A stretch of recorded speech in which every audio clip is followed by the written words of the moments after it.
Subscribe करें और bell दबाएं ताकि कोई खबर रह न जाए।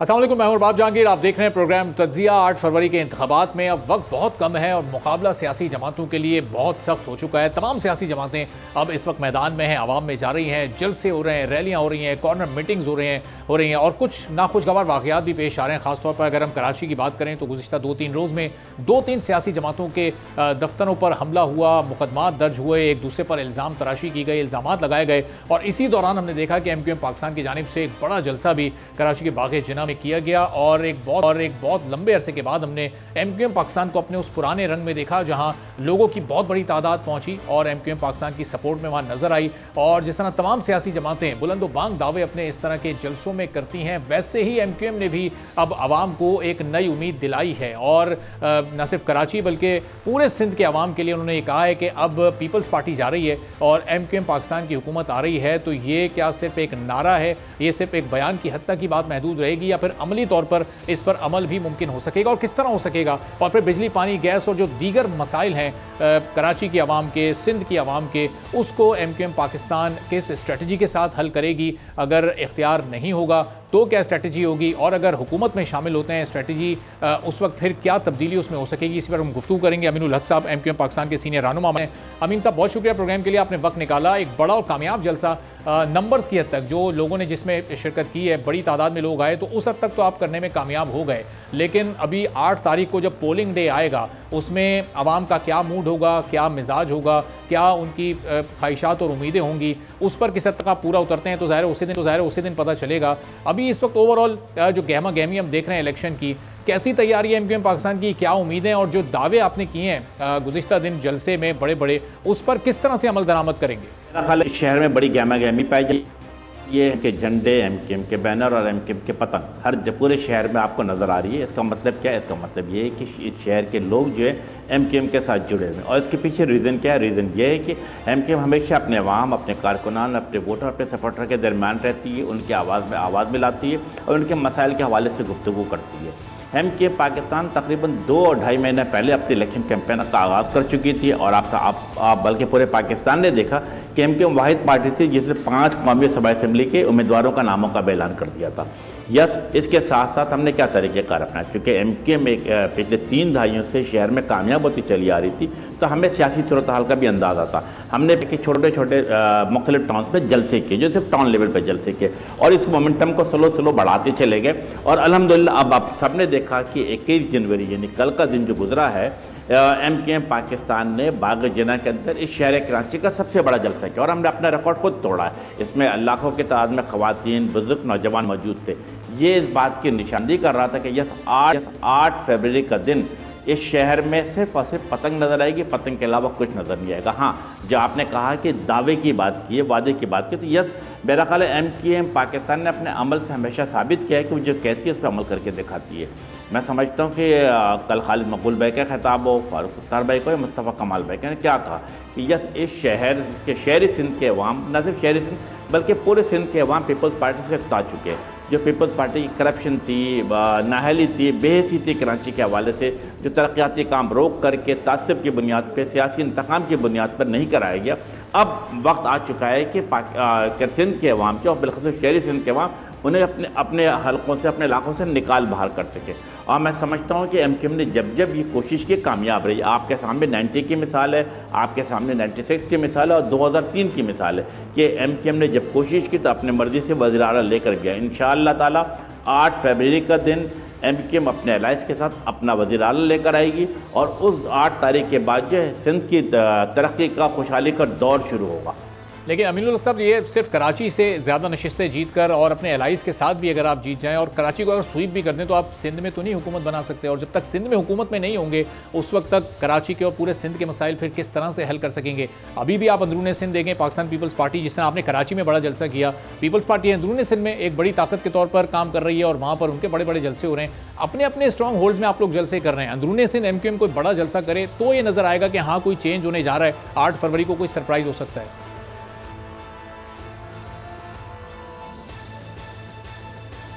देखिए, अच्छी बात क्या है अरबाब, मैं समझता हूँ कि एमकेएम पाकिस्तान ने पीएमएलएन के साथ, जेयूआई के साथ, जेडीए के साथ और फंक्शन लीग के साथ भी एक अच्छी अंडरस्टैंडिंग पैदा की। और हमने क्या फ़ैसला किया? हमने फ़ैसला किया है कि वो तमाम हलके जहाँ एमकेएम कामयाब होती चली जाए वहाँ पे एमकेएम इलेक्शन लड़ेगी, और वो तमाम हलके बिलखसूस अंदरूनी सिंध के जहाँ पर मैं समझता हूँ कि एमकेएम का वोट बैंक भी है और कुछ जगहों पर जेयूआई का, जेडीए का वोट बैंक भी है, तब मुश्तरका उम्मीदवार खड़ा करेंगे। कराची हो, हैदराबाद हो, मीरपुर खास हो, नवाबशाह, सक्खर हो, मेरा ख्याल है कि यहाँ पर सूबाई असम्बली हमेशा हम जीतते चले आए इंशाअल्लाह ताला। हैदराबाद की भी चारों सूबाई असम्बली की सीट होगी, मीरपुर खास की भी होगी, नवाबशाह की भी होगी, सक्खर की भी होगी। इसके साथ साथ हमने क्या फैसला किया है, जो वो सीट थी लियारी की, ये मलिक या लाड़काना हो, बदीन हो, दादू हो, इसके अलावा जो भी शिकारपुर हो, मेरा ख्याल इन तमाम इलाकों पर एमकेएम ने क्या फैसला किया? एमकेएम ने फैसला किया कि यस, हम अपने जो पॉलिटिकल पार्टनर हैं, जेयूआई हो गई, पीएमएलएन हो गई, उनके साथ एक कोऑर्डिनेशन बना रहे, सीट एडजस्टमेंट करने की कोशिश कर रहे हैं। और अच्छी तमाम जगह पर जो छोटे बड़े शहर हैं, इनके ऊपर एमकेएम का वोट बैंक 3000 से लेकर 30,000 तक मौजूद है। मैं समझता हूँ कि अगर अच्छी सीट एडजस्टमेंट हो जाती है और जो हमारे एलाइज हैं अच्छी कारकर्दगी का मुजाहरा करते हैं अंदरूनी सिंध में, तो मैं समझता हूँ कि जो टोटल 130 सीट है, इसमें से 65 और 70 सीटें मेरा ख्याल है कि एमकेएम और इसके एलाइज हासिल कर सकते थे इंशाअल्लाह ताला। आने वाले जो 8 फरवरी के बाद जो नया दौर शुरू होगा इंशाअल्लाह ताला, एमकेएम और इसके एलाइज का दौर शुरू होगा। लेकिन अमीनुल हक साहब, ये जो आप बात कर रहे हैं, जो नंबर गेम आप बता रहे हैं, अब ये इसकी बुनियाद क्या है? क्योंकि हमने 2008 में देखा पाकिस्तान पीपल्स पार्टी अंदरूनी सिंध कामयाब हुई, 13 में उसकी सीटों में चंद एक इजाफा ही हुआ, फिर हमने 2018 में उसकी सीटों में मजीद इजाफा होते देखा, और एमकेएम पाकिस्तान 2018 में शायद पिछले अगर 15-20 साल की आप 3-4 इलेक्शंस की बात कर लें तो सबसे कम एमकेएम ने नशस्तें हासिल की थी। अगर खुद एमकेएम से ही माजी के ट्रैक रिकॉर्ड का मुकाबला किया जाए तो फिर ये किस बुनियाद पर इतना बड़ा चेंज आप लाने की बात कर रहे हैं इस बार?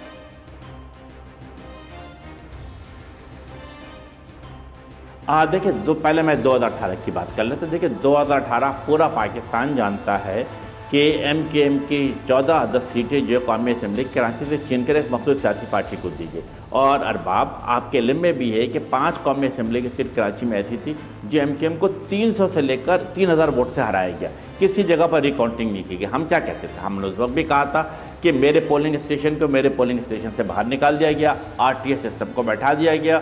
24 घंटा गुजरने के बाद भी 25 जुलाई 2018, मुझे याद है 24 घंटा नहीं बल्कि 48 घंटे और 72 घंटे बाद कराची की कौमी असम्बली और सूबाई असम्बली का सीटों का ऐलान किया। हमें अंदाज़ा था कि एक मखसूस पार्टियों को नवाजने के लिए तमाम चीज़ें की गई हैं, लेकिन क्या एमकेएम इससे दूर होकर नहीं? एमकेएम अपने अवाम के दरमियान मौजूद थी और हर गुजरते दिन के साथ एमकेएम में निखार पैदा हुआ। तो इंशाअल्लाह ताला वो तमाम कौमी असम्बली, सूबाई असम्बली की सीटें जो हमें शहरी सिंध से ज़ोर ज़बरदस्ती के बुनियाद पर अच्छी एमकेएम वो तमाम सीटें को रिटर्न कामयाब होगी। साथ साथ मैं समझता हूँ कि चूँकि एक अच्छी अंडरस्टैंडिंग हमारी अपनी दूसरी पॉलिटिकल पार्टी के साथ हुई, और जैसे मैंने कहा कि एमकेएम का वोट बैंक हर छोटे बड़े शहर में मौजूद है। एक अच्छा सेटेबल कैंडिडेट अगर जीडीए का होता है, पीएमएलएन का होता है, तो मैं समझता हूँ कि यकीनन इस दफ़ा पीपल्स पार्टी के साथ बढ़ने के बजाय इंशाअल्लाह ताला कमी की तरफ जाएगी। अच्छा, और अमीन साहब, ज़ाहिर है कि इस वक्त चूँकि नून लीग के साथ एमकेएम की बड़ी अच्छी अंडरस्टैंडिंग चल रही है और मुमकिन तौर पर आप लोग ये तय कर चुके होंगे कि आने वाली हुकूमत में अगर पीएमएलएन सबसे बड़ी जमात होती है तो उनके साथ बैठना भी है, और माजी में भी आप लोगों का उनके साथ बैठने का तजुर्बा रहा है। तो ये अंडरस्टैंडिंग ये चूँकि पहले से हो चुकी है, और पीपल्स पार्टी इस वक्त नून लीग को एक वो लाडला प्लस वाली इस्तिलाह से ताबीर कर रही है कि उनके लिए एक माहौल बनाया जा रहा है। तो एक इस तासुर पर आप लोगों का क्या रिस्पॉन्ड है, क्या रिएक्शन है कि वाकई नून लीग के लिए इस तरह का माहौल बनाया जा रहा है और छोटी जमातों को उनके साथ मिलाया जा रहा है?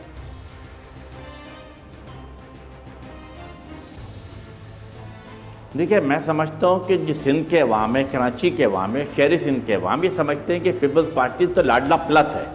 हम और उसके पीछे रीज़न भी है। हमने जो एमकेएम को बिलखसूस सिंध के अंदर जो लेवल प्लेइंग फील्ड नहीं दी जा रही है। हमने हर जगह पे मेरा ख्याल है कि एमकेएम का आला सिता वो वज़ीर आला से मिला था और वज़ीर आला के सामने अपनी शिकायत रखी थी। क्या शिकायत रखी थी? कि ये जो पिछले 15 साल से पाकिस्तान पीपल्स पार्टी हुकूमत करती चली आ रही है, जिस हर महकमे के बड़े बड़े अफसरान को जो लगा के रखा हुआ इन लोगों को रिप्लेसमेंट करने चाहिए थे, लेकिन इन लोगों की रिप्लेसमेंट नहीं हुई। क्या काना से निकाला, कराची में पोते शिकारपुर में पोस्टिंग कर दी। इसका मतलब वही अफसरान को घुमा फिरा के कराची में रखा गया। वो किसके लाडले? और पाकिस्तान पीपल्स पार्टी के लाडले। एमके मुतालबा करती है कि यह सिंध के अंदर लेवल प्लेइंग फील्ड दी जाए और जो सुपर लाडला है बिलावल भुट्टो साहब, उनके बारे में एक जिसे कहते हैं कि फेयर एंड फ्री तरीक़ेकार अख्तियार किया जाए। और जहाँ तक मुस्लिम लीग के हवाले से जो आपका सवाल है, मेरा ख्याल है ये सवाल का जवाब ज़्यादा बेहतर तरीके से मुस्लिम लीग नून दे सकती है। ताम एमकेएम पाकिस्तान अपने हवाले से अपने बलबूते के ऊपर से अपने वोटर अपने सपोर्टर के दरमियान मौजूद है और तनहा इलेक्शन लड़ते हुए मेरा ख्याल आगे की तरफ बढ़ रही है। देखिए अमीन साहब, एज पॉलिटिकल एनालिस्ट अगर आप इन दोनों बड़ी जमातों को, चूंकि जाहिर है अगर आने वाले दिनों में कोई 100-150 के करीब इन दोनों जमातों में से कोई भी जमात हासिल तो वही फिर हुकूमत साजी करेगी, तो इस वक्त पाकिस्तान पीपल्स पार्टी को हमने देखा था बहुत पहले से अवाम में जाना शुरू हो गई थी। जलसे जुलूस उन्होंने चारों सूबों में अवामी रैलियाँ निकाली और बड़े बेहतर तरीके से उन्होंने अवाम को एंगेज रखा। और फिर हम नून लीग की तरफ आए तो 21 अक्टूबर को मियाँ नवाज शरीफ की वापसी हुई, उसके बाद एक लंबी खामोशी रही। उनकी जमात की कोई इलेक्शन कैंपेन एज सच अवाम में नजर नहीं आ रही थी। सियासी जमातों से वो जरूर राब्ते कर रहे थे और अब जबकि सिर्फ 20-22 दिन का वक्त रह गया था तो शहबाज शरीफ साहब, मरियम नवाज साहिबा और मियाँ नवाज शरीफ साहब फिर हमें अवाम में जाते नजर आए। तो ये दो मुख्तलिफ तरह की हमने कैंपेन्स देखी हैं, इस पर क्या आपका कमेंट है? फिर नून लीग इतनी ताखीर से क्यों आई? फिर जाहिर है उन पर ये एक तासुर बन रहा है, एक इल्ज़ाम भी लग रहा है।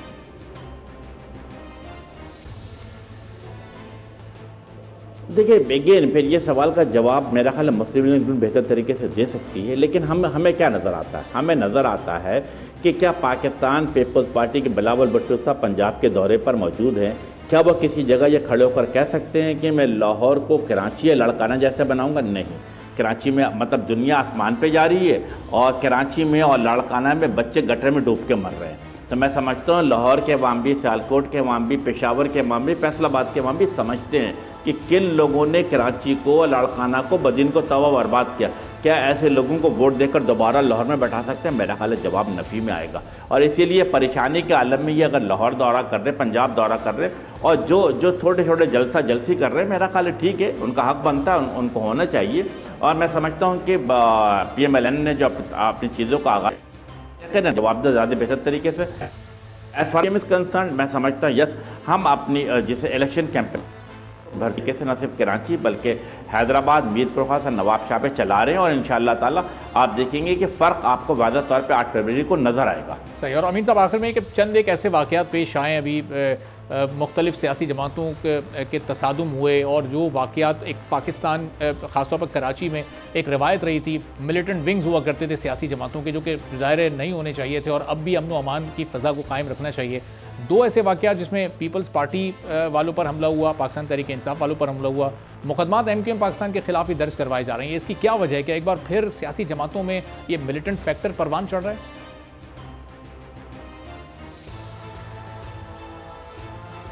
देखिए MKM पाकिस्तान अदम तसादुम, अदम तशद्दुद की पॉलिसी पे कारबंद रहकर अपनी सियासी आइनी कानूनी जद्दोजहद कर रही है।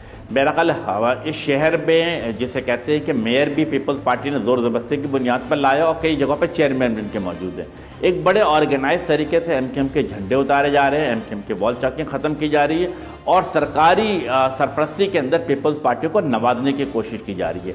हमने इलेक्शन कमीशन ऑफ पाकिस्तान को भी ख़त लिखा है, कमिश्नर डिप्टी कमिश्नर को भी हमने तार रवाना किया। मैं समझ कि MKM को लेवल प्लेइंग फील्ड नहीं दी जा रही है, लेकिन इसके बावजूद हर जगह पर अवामी रद्दअमल मौजूद है। हमारी पूरी ख्वाहिश है कि हर सूरत में तसादुम नहीं होना चाहिए। हाँ, मुख्तलिफ जगहों पर अगर कोई वाक़यात हुए हैं तो मेरा ख्याल है कि MKM के साथ ज्यादती करने की कोशिश की गई है, MKM के खिलाफ FIR काटी गई है, तो फौरी तौर पर मेरा ख्याल है अवाम ने पीपल्स पार्टी के खिलाफ भी FIR कटवाई और PTI के खिलाफ भी कटाई है। तो मैं समझता हूँ कि होना क्या चाहिए? होना ये चाहिए कि एक सिंपल लेवल प्लेइंग फील्ड तमाम सियासी जमातों को दी जाए और तमाम लोगों को काम करने की आज़ादी होनी चाहिए। बहुत बहुत शुक्रिया अमीनुल हक साहब, MKM पाकिस्तान के सीनियर रहनुमा हमारे साथ मौजूद थे। वो कह रहे थे कि तमाम सियासी जमातों को काम करने का मौका मिलना चाहिए, तमाम सियासी जमातों को लेवल प्लेइंग फील्ड मिलनी चाहिए और सिंध में इस वक्त MKM पाकिस्तान को पीपल्स पार्टी की जानिब से लेवल प्लेइंग फील्ड नहीं दी जा रही है और इस वक्त उनको फैसिलिटेट किया जा रहा है। अब मरकज़ में सूरत हाल बिल्कुल मुख्तलिफ है, जहाँ पाकिस्तान पीपल्स पार्टी नून लीग पर यह इल्ज़ामात लगा रही है और अब इल्ज़ामात से बढ़कर बात आगे चली गई और मनाजरे का चैलेंज तक बिलावल भुट्टो ज़रदारी साहब ने मुस्लिम लीग नवाज़ को और मियाँ नवाज़ शरीफ साहब को दे दिया और बार बार उन पर यह इल्ज़ाम भी लगाया जा रहा है कि इलेक्शन कैंपेन में वो क्यों खुद लीड नहीं कर रहे, खुद कहाँ गायब हैं और इतनी ताख़ीर से इलेक्शन कैंपेन को क्यों शुरू किया गया है। अब सिर्फ 18 से 20 रोज़ का वक्त बाकी है और तमाम सियासी जमातों के लिए बहरहाल ये वक्त कम है और मुकाबला सख्त है। तो अब बिलावल भुट्टो जरदारी के पाकिस्तान पीपल्स पार्टी के जो एतराज़ात हैं कि तमाम सियासी जमातें मिलकर पीपल्स पार्टी के खिलाफ इस वक्त दरअसल इलेक्शन कैंपेन चला रही हैं और हुकूमत बनाने की कोशिश कर रही हैं। इसी पर गुफ्तगू करते हैं। राना एहसान अफजल साहब नून लीग के सीनियर रहनुमा हमारे साथ मौजूद हैं। मुफ्ती किफ़ायतुल्लाह साहब जमीयत उलमा इस्लाम के सीनियर रहनुमा हमें ज्वाइन कर चुके हैं। दोनों मौजूद मेहमानों का बहुत शुक्रिया। तो राना एहसान साहब,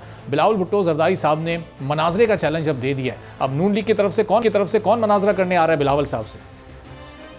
बिस्मिल्लाहिर्रहमानिर्रहीम। देखिए, मनाजरा तो अता तारिर साहब उनका हर रोज़ करते हैं PP 127 में, और वही काफ़ी हैं बिलावल भुट्टो साहब को ना सिर्फ मनाजरा करने के लिए बल्कि 8 फरवरी को उनको एक अच्छी शिकस्त देंगे। देखें, बात यह कि मियाँ नवाज शरीफ खुद आज मनसेरा में उन्होंने जलसा किया। उनकी तबीयत की वजह से वो पहले जलसों के अंदर जो 2-3 हुए हैं उसके अंदर उस तरीके से पार्टिसिपेट नहीं कर सके, लेकिन आज तो मेरे ख्याल से बड़ी क्लैरिटी आ गई कि मियाँ नवाज शरीफ अल्हम्दुलिल्लाह लीड कर रहे हैं इस कैंपेन को, और आगे आने वाले दिनों में और आपको वो जलसों में लीड करते नजर आएंगे। देखें, पीपल्स पार्टी का मसला ये है कि जो इल्ज़ाम वो हमारे में पंजाब में लगा रहे हैं वो इल्ज़ाम उनके ऊपर MQM सिंध में लगा रही है कि सब कुछ उनकी तरफ है। ECP जो है वो पीपल्स पार्टी के हाथों में खेल रही है, यही GDA का मौक़िफ़ है। तो मैं समझता हूँ कि जहाँ पीपल्स पार्टी कमज़ोर है वो भी उसी तरह के इल्ज़ामात लगा रही है। पंजाब में कमज़ोर है, नहीं है, इनकी प्रेजेंस नहीं है। तो ये सियासी बयानात से ज़्यादा और कुछ नहीं है, और ये उनकी इनसिक्योरिटी शो करती है कि जो इलेक्शन में नताइज आने जा रहे हैं उससे वो इनसिक्योर हैं और डर रहे हैं, घबरा रहे हैं, तभी इस तरह के इल्ज़ामात लगा रहे हैं। वो असल में अपनी शिकस्त को तस्लीम कर रहे हैं इन बयानात के साथ। अच्छा राना साहब, ये सवाल मैं मुफ्ती किफ़ायत साहब के सामने भी रखूंगा, पहले आप ही इस पर कमेंट कर दें कि हम पीपल्स पार्टी और नून लीग की जब इलेक्शन कैंपेन देखते हैं तो पीपल्स पार्टी की पूरी कैंपेन मुस्लिम लीग नवाज़ के खिलाफ एक बड़ी चार्जशीट है, और ऐसा लगता है कि तमाम मसाइल की जो जड़ है, जो वजह है पाकिस्तान के, वो मुस्लिम लीग नवाज़ है। और जब हम मुस्लिम लीग नवाज़ की यानी आपकी जमात की इलेक्शन कैंपेन देखते हैं तो इसी तरह का बयानिया पाकिस्तान तहरीक इंसाफ के खिलाफ हमें नज़र आता है। तो ये अब सियासी जमातों के खिलाफ इस वक्त कैंपेन चलाई जा रही हैं जो अपना मंशूर है, जो अपने नुकात हैं, जो अपनी कारकर्दगी है, जो कि आगे अगले 5 साल करना क्या है किस जमात ने, उसको पसे पुश डाला हुआ है, नज़रअंदाज किया जा रहा है और सियासी जमातों के खिलाफ बयानिया बनाया जा रहा है।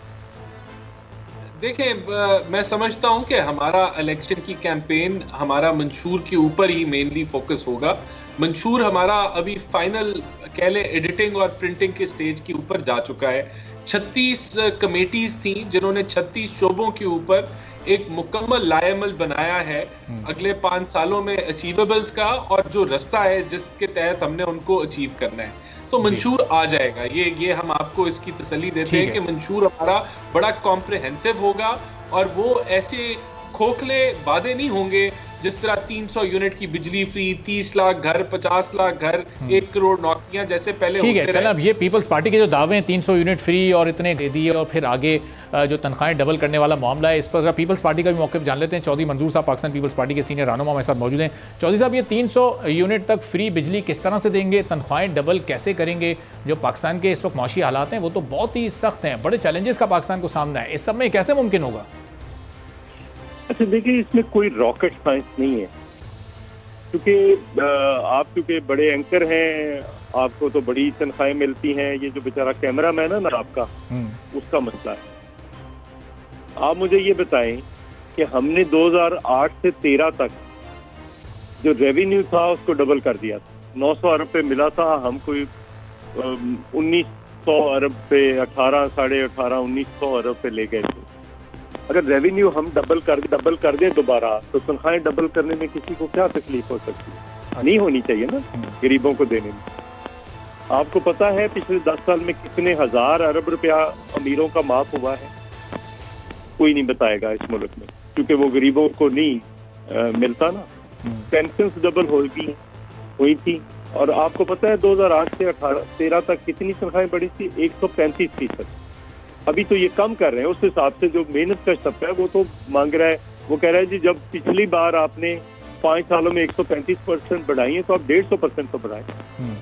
रही बात बिजली की, क्या जो स्तर है जहाँ से बिजली पैदा हो रही है वहाँ पे हर घर को 100 यूनिट फ्री मिल रहा है ना?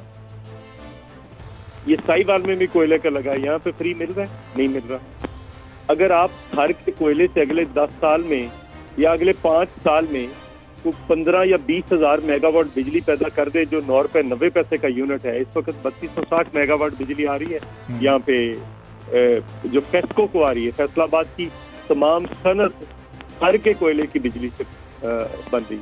फिर विंड पे 11,500 मेगावाट का वहाँ पे विंड का है, वो बिल्कुल तैयार है। पिछली ये 16 महीने की गवर्नमेंट ने नहीं किया था मुआहदा। फिर उसके बाद 7,300 मेगावाट गूंजी है, जो सबसे सस्ती है, जो सिर्फ 4 साल में बनना है और 4 साल में पूरे हो जाएंगे। ये जो मंसूबा 300 वाला है, ये तो हम ग्रीन इनिशिएटिव के तहत सोलर से देना चाह रहे हैं। अच्छा। और ये ग्रीन इनिशिएटिव दुनिया के अंदर आपको फंडिंग भी, आपको बहुत पैसा मिलता है। इंडिया को $10 अरब मिला है, फ्री में दिया जर्मनी ने कि आप लगाएं, सोलर लगाएं। तो हम क्यों नहीं लगा सकते जहाँ पे 16-16 घंटे की डे लाइट। सही। और बाकी रहा किसान कार्ड, तो किसान कार्ड आप मुझे ये बताएं कि सब्सिडी तो जा रही है फैक्ट्रियों वालों को, बड़ों को, वो नीचे किसान को तो जाती ही नहीं। किसान कार्ड के जरिए बराह रास्त क्या बेनजीर इनकम सपोर्ट प्रोग्राम नहीं कामयाबी से चल रहा? इससे इसको जिसको 35 ममालिक ने नकल किया है, वो क्या पीपल्स पार्टी की कामयाबी नहीं है? और उसके बाद अगर आप देखें कि किसान कार्ड है, मजदूर कार्ड है, यूथ कार्ड है, तो कौन सा इशू है? 20 लाख घर तो बन रहे हैं आपके सिंध के अंदर, जाकर देखें आप। तो अगर 20 लाख घर सिंध में बन सकते हैं, तो 30 लाख सारे पाकिस्तान में बनने में क्या हर्ज है? आप मुझे यहाँ पे पाकिस्तान के किसी हिस्से में चले जाएं, भुट्टो साहब का दौर था, आपको भुट्टो कॉलोनी मिलेगी या पीपल्स कॉलोनी मिलेगी, जहाँ पे लोगों को 5-5 मरले के फ्री घर मिले थे। और फिर हाउस बिल्डिंग फाइनेंस कारपोरेशन बनी थी, जहाँ पे बिला सूद कर्जे मिले थे लोगों को और लोगों ने घर बनाए थे। इसमें कौन सी ऐसी बात है जो नहीं हो सकती? मैं कह रहा हूँ ये करके दिखाया हुआ है। अच्छा। मैं चूंकि लेबर को डील करता हूँ, सारे पाकिस्तान का इंचार्ज हूँ, लेबर तो ये डिमांड कर रही है कि आपने 135% तनख्वाहें बढ़ाई थी, अब आप 150% करें, क्यों नहीं कर रहे? ठीक है चौधरी साहब, पॉइंट आपका आ गया। एक छोटा सा ब्रेक लेते हैं, ब्रेक के बाद वापस आते हैं। चौधरी मंजूर साहब से गुफ्तगू के सिलसिले को यहीं से आगे बढ़ाएंगे।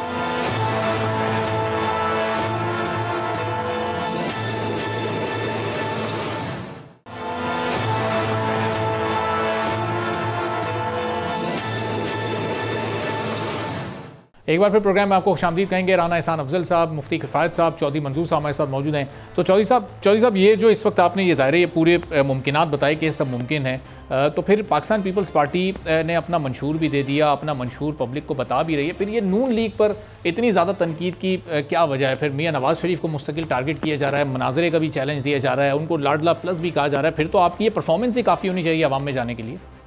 नहीं, परफॉर्मेंस तो अगर लेवल प्लेइंग फील्ड हो तो सिर्फ परफॉर्मेंस की बात हो ना। अच्छा। हम तो कहते हैं कि जो कुछ ज्यादती हो रही, लाडला प्लस या अनोखा लाडला की बात हो रही है ना, इन दोनों की लड़ाई तो यही ना कि लाडले की नहीं है, अनोखा लाडला कौन है? लाडले तो दोनों है सिस्टम के, एक को भी वो लेकर आए, दूसरे को भी वो लेकर आए। अच्छा। और अब उनके कारकुनान को आप अपनी साइड भी करना चाह रहे हैं। बिलावल साहब ने कल कारकुनान से तो हमारी लड़ाई कोई नहीं। आप बताएं पीपल्स पार्टी के दौर में किसी कारकुन के खिलाफ कभी कोई इंतजामी कार्रवाई हो, कभी कोई किसी भी की हुई हो तो मुझे बता दें। सही। तो चलें चौधरी साहब जरा साथ रहिएगा, मुफ्ती किफ़ायत साहब का भी इस पर पॉइंट ऑफ व्यू में जान लो। मुफ्ती किफ़ायत साहब, ये दोनों को लाडला कह रही है पाकिस्तान पीपल्स पार्टी, तो और एक लंबी चौड़ी चार्जशीट नून लीग के खिलाफ इस वक्त पाकिस्तान पीपल्स पार्टी ने दी, और आप इन्हीं के साथ मुमकिन तौर पर अगर अगली हुकूमत इनकी होती है इनके साथ बैठने जा रहे हैं, तो ये वाली सारी फीलिंग्स, ये तहफ़्फ़ुज़ात आपको नहीं है लेवल प्लेइंग फील्ड के, या लाडला प्लस या अनोखा लाडला होने के? सब सेट चल रहा है, नून लीग भी उसी तरह से मैदान में है जिस तरह पाकिस्तान पीपल्स पार्टी या दूसरी जमातें हैं मैदान में? बिस्मिल्लाहिर्रहमानिर्रहीम। देखो 76 साल से तो यही हो रहा है कि पहले से इंजीनियर किस्म के नताइज आते हैं और लोगों को बताया जाता है कि पहले से कि फलां जमात आएगी और उनका लीडर आएगा। इसमें अगर कोई काबिल फ़ख्र बात है तो वो जुल्फ़िकार अली भुट्टो साहब की है कि उनके सामने 2 रास्ते थे, एक यही लाडलापन का रास्ता था और दूसरा मौत का रास्ता था। तो उन्होंने तो मौत के रास्ते को पसंद किया। वो आज भी लोगों के दिलों पर राज करते हैं, उन्होंने आवाम की बात की है और बाकी हजरात ऐसा नहीं कर सके। अब लाडलापन कौन है, उसको लाडला कौन है और अनोखा कौन है, ये तो आप वक्त से पूछेंगे, लेकिन हमारा इस बिल्कुल वाज़ेह है, हम आवाम के साथ हैं, लाडलों के साथ नहीं। और वो जो आपके सियासी नाप तोल करते हैं वो गलत करते हैं, हम उनकी हिमायत नहीं करते। अगर 2018 में कोई लाडला था और वो ठप्पों की बुनियाद पर आ गया था, तो 2024 में जो ठप्पों की बुनियाद पर आ गया तो वो किस तरह ठीक होगा? हम एक जैसा तराजू रखना है, अगर वो गलत था तो ये गलत होगा। तो मुफ्ती साहब यही तो सवाल है कि ये इस वक्त हो रहा है या नहीं हो रहा, क्योंकि 18 के इलेक्शन से पहले आपको पाकिस्तान तहरीक इंसाफ के खिलाफ आप लोग बात करते थे और ये कहते थे कि वो किसी और के बल पर, किसी और के जोर पर हुकूमत बनाने की कोशिश कर रही है। फिर वो हुकूमत बनी, आपने 3.5 पौने 4 साल उनके खिलाफ एक तहरीक चलाई और उनकी मुखालफत की। अभी आपको वो माहौल नज़र आ रहा है 2018 से पहले जो हुआ करता था इलेक्शन से पहले, 15-20 दिन पहले? देखो, इसका पूरा जवाब तो आपको मिल सकता है 8 फरवरी के बाद। एक है किसी का लाडला होना और दूसरा ये है कि उस लाडले को अपने मकाम पर पहुंचाना। अगर 8 फरवरी को वही गलती हुई जो 2018 में गलतियां हुई, तो गिरबान में उनका दूर नहीं और हमारा हाथ भी बदा हुआ नहीं। हम तो उस बात करते हैं, किसी आदमी से हमारी ज़ाती लड़ाई नहीं होती कि फलां ठीक है फलां गलत है। ये हमारा मसला नहीं। हमारा मसला ये है कि सिस्टम को ठीक होना चाहिए, आवाम को बाख्तियार होना चाहिए, आवाम को हक हुक्मरानी देनी चाहिए, उनको महरूम नहीं रखना चाहिए हक हुक्मरानी से। आवाम से पूछा जाए कि आपका सदर कौन हो और वज़ीर आज़म कौन हो। जब आप एक गलत काम करेंगे तो जो कल गलत था वो अभी गलत होगा, उसको ठीक नहीं कहा जा सकता। बहरहाल ये इस मुल्क की हमारी बदबख्ती हम सब की कि यहाँ पर आवाम को अहमियत नहीं दी जाती और वो बाद इदारों को अहमियत दी जाती है और वो इदारे फिर अपनी मर्जी के मुताबिक लोग लाते हैं। दरमियान में उनको ऐलान करना पड़ता है कि हमारा सियासत से कोई ताल्लुक नहीं, लेकिन ये ऐलान महज ऐलान ही होता है, हकीकत में ऐसा होगा। तो अल्लाह ताला करे समझे और वो 8 फरवरी को वो गलती नहीं करें जो पिछले माजी के अंदर माजी करीब में हम दोहराते रहे। ठीक है, तो राना एहसान साहब, ये भी चौधरी मंजूर साहब की आपने गुफ्तगू सुनी होगी। 300 यूनिट बिजली कैसे फ्री देनी है, उसका पूरा मैकेनिज्म, पूरा प्लान पीपल्स पार्टी के पास मौजूद है। रिसोर्सेज भी पाकिस्तान पीपल्स पार्टी और चौधरी मंजूर साहब के बकौल मुल्क में मौजूद हैं। तनख्वाहें किस तरह से डबल करनी है वो ये तमाम चीज़ें बता चुके हैं और पीपल्स पार्टी बर वक्त अपना मंशूर भी सामने ला चुकी है। मुस्लिम लीग नून के मंशूर का भी हम इंतज़ार ही कर रहे हैं, उसका पहला नुकता क्या होगा, दूसरा नुकता क्या होगा। एक तवील अरसे से मईशत की बेहतरी की हम बातें तो नून लीग से सुन रहे हैं, लेकिन अभी तक ये मंशूर क्यों नहीं सामने आ सका? पीपल्स पार्टी की तरह अपने कोई 10-12 नुकात क्यों नहीं पेश किए जा सके पब्लिक में? देखें, बात यह है कि 300 यूनिट बिजली फ्री देना जो कि 60 से 70% सार्फिन को अप्लाई करती है, उसके लिए सोलर पैनल्स इंपोर्ट करना और एक मैकेनिज्म ड्राइव करना, ये एक ऐसा ख्वाब है जो मैं नहीं समझता पूरा हो सकता है। ये कहानी है और हम 350 यूनिट अनाउंस कर सकते हैं कि फ्री कर दें, लेकिन हम ऐसा मंशूर नहीं लेके आने लगे। असल मसला पाकिस्तान के ट्विन डेफिसिट्स हैं। ये तो रिलीफ अनाउंस करना, सॉरी कतल कलामी की माजरत होती, लेकिन हमजा शहबाज साहब जब बने थे वज़ीर आला पंजाब तो उन्होंने ये मुफ्त बिजली का ऐलान भी किया था पंजाब की हद तक, अगर आपको याद हो। उन्होंने 100 यूनिट से नीचे किया था और वो कोई परमानेंट रिलीफ नहीं था, वो एक आर्जी रिलीफ था। और उस वक्त जब 100 यूनिट से नीचे, तो मेरे ख्याल से 10 से 15% सार्फिन भी नहीं आते जो 100 यूनिट से नीचे। ये तो 70-80 सार्फिन जो पाकिस्तान के बनते हैं वो बनते हैं, तो वो उसका स्कोप बहुत छोटा था, बड़ा लिमिटेड था। तो कहने का मतलब ये है कि हमारा, देखें, हम मईशत के अंदर आप फिस्कल स्पेस पैदा कर पाएंगे तो आप आवाम को रिलीफ देंगे। अगर आप अपनी एक्सटर्नल इश्यूज को जो है मैनेज कर पाएंगे तो आप कोई रिलीफ दे पाएंगे। और फिर आपने ग्रोथ भी देनी है, आपने और चीज़ें भी देनी है। तो मैं समझता हूँ कि रिलीफ का अंबार लगाना या अनाउंस करना ये एक बात है, उसको अचीव करना एक बात है।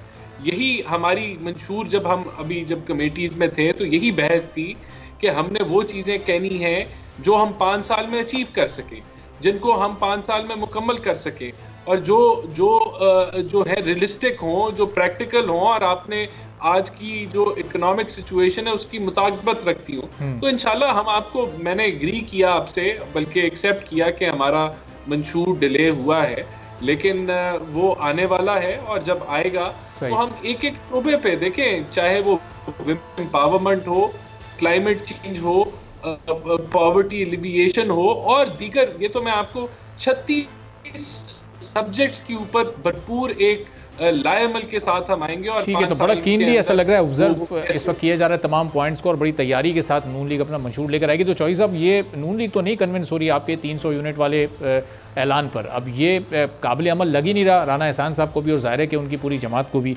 तो ये ज़रा समझाएंगे फिर से कैसे ये काबिल अमल हो सकेगा और किस तरह से इतनी बड़ी तादाद में आप ये। देखिए, आपने दो चीज़ों को देखना है, आपने गरीब को रिलीफ देना है और अमीर पे बोझ डालना है। यहाँ पे उलट पाकिस्तान के अंदर हो रहा है। जो पार्टी आ रही है फलसफा क्या दे रहे हैं जी, अमीरों के पास पैसे आएंगे तो नीचे ट्रिकल डाउन होंगे, उनके पेट ही नहीं भरने तो ट्रिकल डाउन कहाँ से होंगे। अगर आपने गरीबों को कुछ देना है तो आपने बराए रास्त देना है। तो इसलिए इस बात को आपने देखना है। हम तो ये कह रहे हैं कि हम दे रहे हैं फ्री बिजली वहां पे 100 यूनिट शहर के अंदर। हम तो वो बातें कर रहे हैं जो हम कर रहे हैं। 20 लाख घर बन रहे हैं, 135% तनख्वाहें हमने बढ़ाई थी, 100% पेंशन हमने बढ़ाई थी। हम तो वो बात ही नहीं कर रहे जो नहीं कर सकते। हमने तो ये सब कुछ किया हुआ है। वो चलो ये जरा नून लीग से पूछें या किसी से पूछें, हमने 19 अरब डॉलर से 26 अरब डॉलर पे एक्सपोर्ट्स लेकर गए थे, वो वापस फिर 19 अरब डॉलर पे ले आए। तो हमने ये सारी चीजें करके दिखाई हुई। ये मजदूर कार्ड है सिंध के अंदर, ये शुरू हो गया है। वहां पे बाकी जो घर हैं वो बन रहे हैं। कोई ऐसी चीज हम तो कह ही नहीं रहे। 300 यूनिट बिजली है, आपने अगर 9 रुपए 90 पैसे, अगर आप 10,000 यूनिट से ज्यादा जिस दिन घर में बिजली बननी शुरू हो जाएगी तो वो 5 रुपए यूनिट पे आ जाएगी।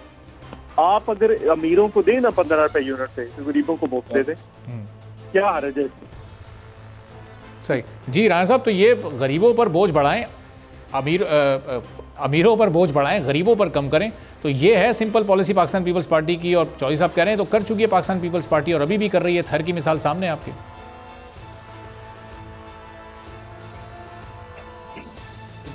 इन सारे सब्जेक्ट्स के ऊपर तो इंशाल्लाह हमारा भी यही मौक़िफ़ है। मिसाल के तौर पे अगर सब्सिडीज़ हैं तो हम समझते हैं कि इनडायरेक्ट सब्सिडीज़ के बजाय डायरेक्ट सब्सिडीज़ होनी चाहिए। यहाँ 17 ऐसे सब्जेक्ट्स हैं जो डिवॉल्व हो चुके हैं सूबों पे, उनको हम भी समझते हैं कि उनका रोल, डुअलिटी ऑफ रोल को हमने ख़त्म करना है। इंशाल्लाह जो हमारा मंशूर है उनमें ये इन सारी चीज़ों को डिटेल में इंटेल किया जाएगा और इसका जो लाएमल है वो बना के अवाम के सामने रखा जाएगा।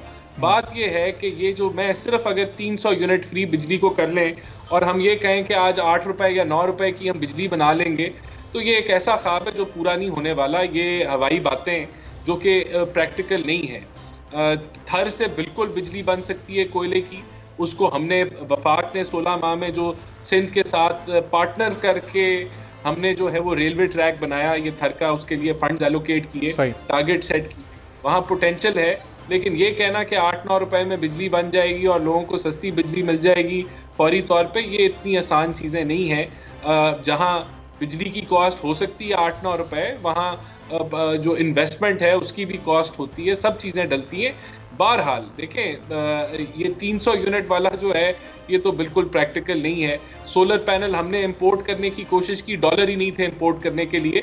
तो यहाँ देखें, वही तो मैं कह रहा हूँ, ट्विन डेफिसिट्स हैं जिनको आपने केटर करना है, मईशत को दलदल से निकालना है, तो फिर ही आप रिलीफ दे सकते हैं। ठीक है, चलें काफ़ी हद तक जरा प्रैक्टिकल होकर और क्या पॉसिबिलिटीज़ हैं और क्या पॉसिबिलिटीज़ नहीं है उन पर गुफ्तगू कर रहे हैं। जरा मुफ्ती किफ़ायत साहब का इस पर पॉइंट ऑफ व्यू जानते हैं। मुफ्ती साहब, ये दोनों जमातों के पॉइंट ऑफ व्यूज आपके सामने मौजूद हैं। जी चौधरी साहब कुछ कहना चाह रहे हैं, चौधरी साहब मुकम्मल कर लीजिएगा फिर मुफ्ती साहब। ना मेरे पास चाइनीज कंपनीज आई थी कि आप हमारी मीटिंग करवाएं कि हम हर के कोयले से आपको डीजल बना सकते हैं। अच्छा, और मैंने कहा कहीं ये मेरे साथ मजाक ही ना हो रहा, फिर मैंने रिसर्च किया, आप भी कर लीजिए। चाइना में कोयले से डीजल बन रहा है। अच्छा। अब आपकी उससे इंपोर्ट में कमी आ जाएगी अगर आप डीजल बना लेते हैं कोयले से। और कोयला भी वो जो नीचे रह जाता है जिसमें पानी होता है, उससे वो कोयला बना के। अब अगर सोलर का हम कह रहे हैं तो चाइनीज कंपनीज मौजूद हैं जो पाकिस्तान के अंदर इन्वेस्टमेंट करके यहाँ पे वो बनाने के लिए तैयार है सोलर पैनल। तो इसमें कौन सा ऐसा रॉकेट साइंस? ठीक है, बिल्कुल रॉकेट साइंस, बिल्कुल चौधरी साहब सही आप कह रहे हैं। तो मुफ्ती किफ़ायत साहब, ये जो इस वक्त 300 यूनिट बिजली फ्री देने की पाकिस्तान पीपल्स पार्टी, तो आपको तो पीपल्स पार्टी के साथ होना चाहिए, ना कि आप नून लीग के साथ, जिनको ये मुमकिन ही नज़र नहीं आ रहा। आवाम को रिलीफ देने की बात करिए इस वक्त पीपल्स पार्टी, तो आपकी चॉइस गलत तो नहीं हो गई इस वक्त? नहीं, इन दोनों से एकदम खास है कि मंसूर में सबसे पहले मईशत का इस्तेहकाम की बात करें। यानी जब आपकी मईशत डाउन तो आप क्या दे सकेंगे? पहली बात तो ये हमारे रिजर्व ज़्यादा होने चाहिए, हमारे एक्सपोर्ट इंपोर्ट ज़्यादा होने चाहिए और हमारी मईशत अपने पाँव पे खड़ी हो। अब जब हमें कर्ज नहीं मिलता तो फिर हम डिफाल्टर पर जाते हैं और ग्रे लिस्ट में चले जाते हैं। इन्हीं मैं इस पे हैरान हूँ कि बुनियाद बने उसके बाद आप आवाम को रिलीफ दे सकते हैं। जब तक आप कोई बुनियाद नहीं बनाएंगे और आवाम की रिलीफ की बात करेंगे तो फिर ये समझा जाएगा कि इंतखाबात के मौके पर ऐसे सवाल ख्वाब लोग देखते रहते हैं।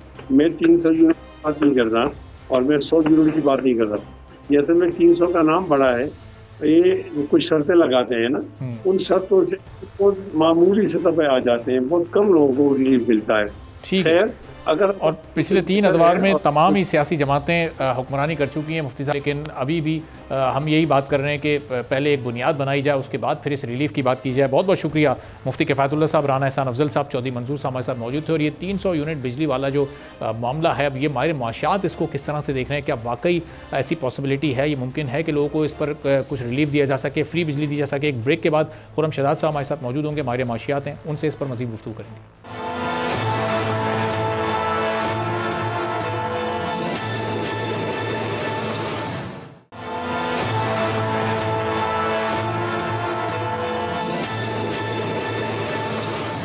एक बार फिर आपको प्रोग्राम में खुशामदीद कहेंगे। और सियासी जमातों की जानिब से जो दावे किए जा रहे हैं 300 यूनिट बिजली फ्री देने के, अगर हुकूमत में जमातें आती हैं तो 300 यूनिट तक बिजली को फ्री कर देंगी और बड़ी सहूलियात लोगों को दी जाएंगी, तो अब यहाँ पर सवाल ये पैदा होता है कि पाकिस्तान को इस वक्त जो जिन इकनॉमिक चैलेंजेस का सामना है, क्या उसमें इतनी गुंजाइश मौजूद है कि पाकिस्तान ये 300 यूनिट तक बिजली लोगों को फ्री दे सके? इससे पाकिस्तान की मईशत पर कितना बोझ पड़ सकता है? क्या प्लान इन सियासी जमातों के पास? ये तो ज़ाहिर है आने वाले वक्त में वो हमें बताती रहेंगे अपने मंशूर में और आने के बाद भी, लेकिन जो माहिर माशियात हैं वो इस सिलसिले में क्या सोच रहे हैं, जो इस फील्ड के एक्सपर्ट्स हैं उनके नज़दीक ये कितना काबिल अमल है, इस सेगमेंट में हम इसी पर गुफ्तगू करेंगे। और फ़ारूक सलीम साहब माहिर माशियात हमारे साथ मौजूद हैं, सीनियर इकोनॉमिस्ट हैं, जिनसे हम ये जानने की कोशिश करेंगे कि ये दावे सिर्फ दावों की हद तक ही महदूद रहेंगे या फिर इसको अमली तौर पर मुमकिन बनाया जा सकता है। फ़ारूक साहब बहुत शुक्रिया प्रोग्राम के लिए, आपने वक्त निकाला। ये जो इस वक्त एक दावा पाकिस्तान पीपल्स पार्टी की जानिब से खास तौर पर किया गया और उनके मंशूर का एक बड़ा बुनियादी नुकता है कि 300 यूनिट तक बिजली फ्री दी जाएगी अगर तो वो हुकूमत बनाने में कामयाब हो जाते हैं। पाकिस्तान की इस मौजूदा माशी सूरत-ए-हाल को देखते हुए ये आपको अगले 1 साल, 2 साल, 3 साल या 4-5 साल में भी मुमकिन नजर आता है कि ऐसा हो सके? जी, मुझे आपके सवाल में 2 हिस्से नजर आते हैं। एक तो कि ये वादे किए जा रहे हैं और एक सवाल आपने जो शुरू में उठाया कि क्या इन वादों के ऊपर अमल दरामद हो सकेगा या नहीं। तो क्या इन बातों पर अमल दरामद हो सकेगा या नहीं? देखिए, हुकूमत ने अपने अदाद शुमार हमें कुछ अर्सा पहले दिए थे कि सालाना 520 अरब रुपए की बिजली जो है वो चोरी हो रही है और उसके नतीजे में जो पिछली हुकूमतें आई हैं 2008 के बाद की जो गर्दिशी कर्जा है वो लगभग 3000 अरब पे पहुंच चुका है। इसके ऊपर IMF भी बहुत परेशान रहता है। IMF से हमने मुआहदे भी कर रखे हैं। अब खजाने में किसी को सब्सिडी देने के लिए कोई आप समझिए कि 1 रुपया भी जो है वो खजाने के अंदर नहीं है। अगर सब्सिडी की हम कई बात करते हैं तो बजट के अंदर इस साल कोई 8000 अरब का खसारा आ रहा है।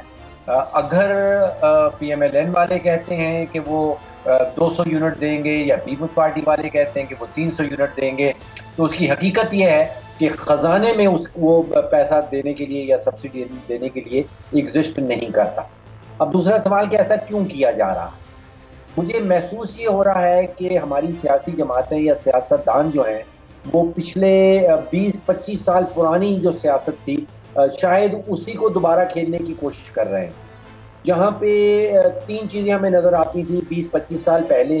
नारेबाजी की सियासत होती थी, शख्सियात की सियासत होती थी और फिर कुछ जमातें जो हैं वो अपनी तारीखी कुर्बानियाँ या ज़्यादतियाँ जो हैं वो वोटर्स के सामने रखती थी और उनकी बुनियाद के ऊपर वोट लिया जाता था या इलेक्शन लड़ा जाता था। अब सियासत का जो मंजरनामा है, जो इंफॉर्मेशन साइकिल का मंजरनामा है, वो मुकम्मल तौर पे तब्दील हो गया है। सिर्फ अगर 2018 के बाद आप देख लीजिए कि 2018 में जो ब्रॉडबैंड सब्सक्राइबर्स थे पाकिस्तान के अंदर वो सिर्फ 5 करोड़ थी, आज वो 13 करोड़ पे पहुंच गए।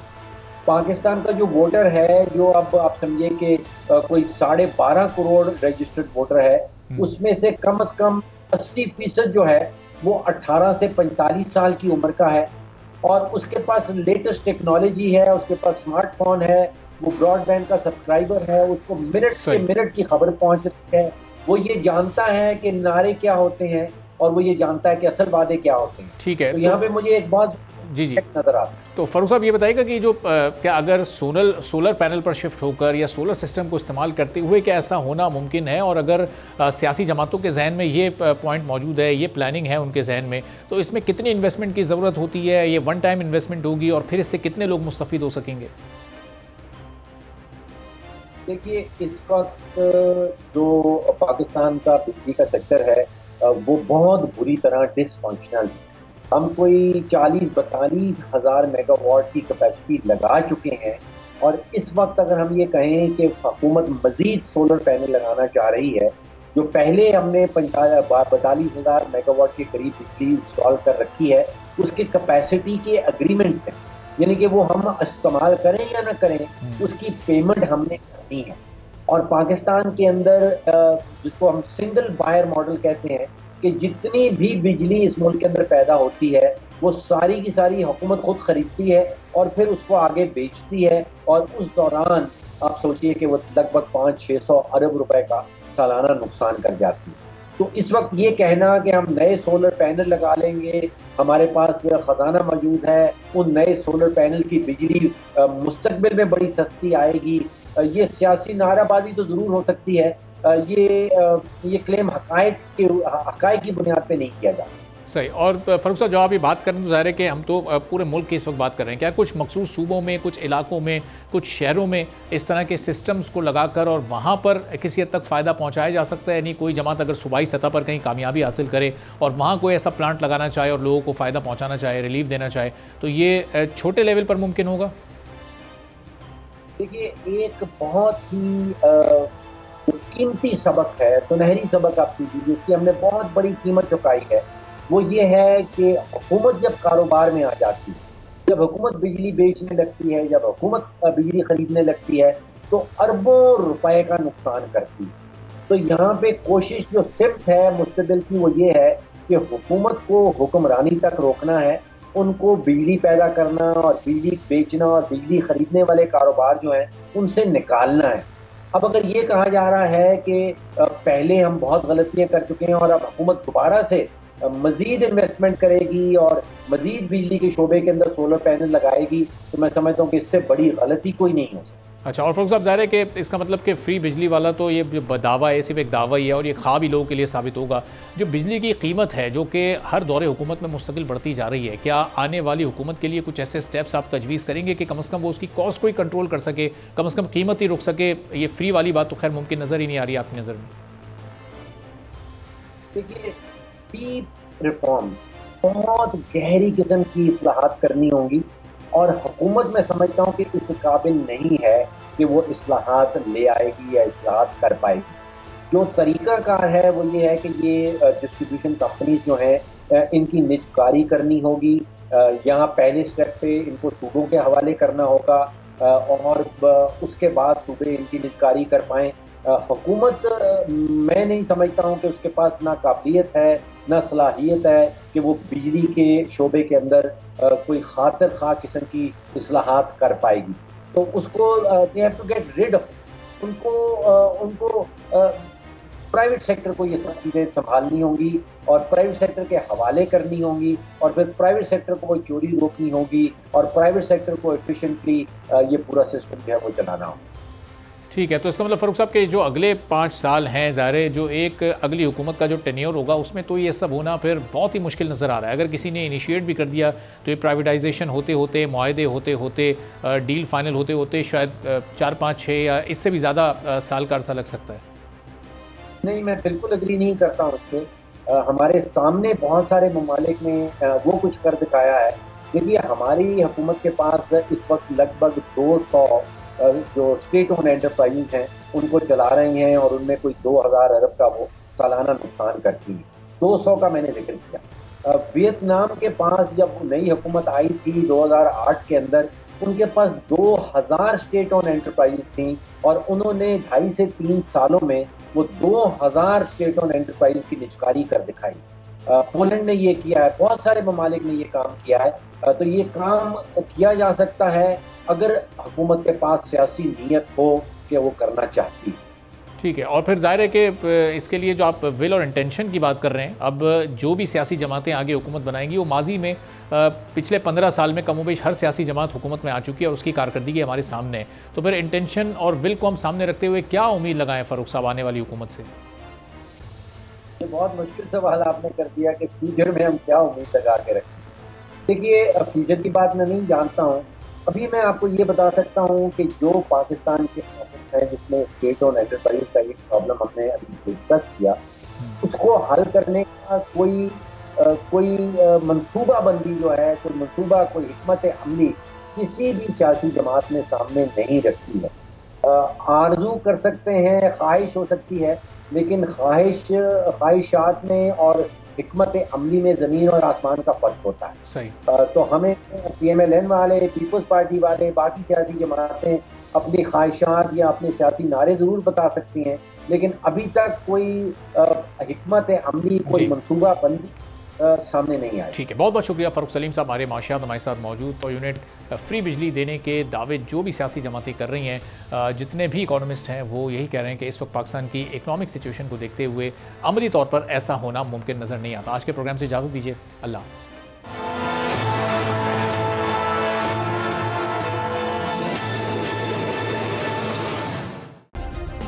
सब्सक्राइब करें और बेल दबाएं ताकि कोई खबर रह न जाए।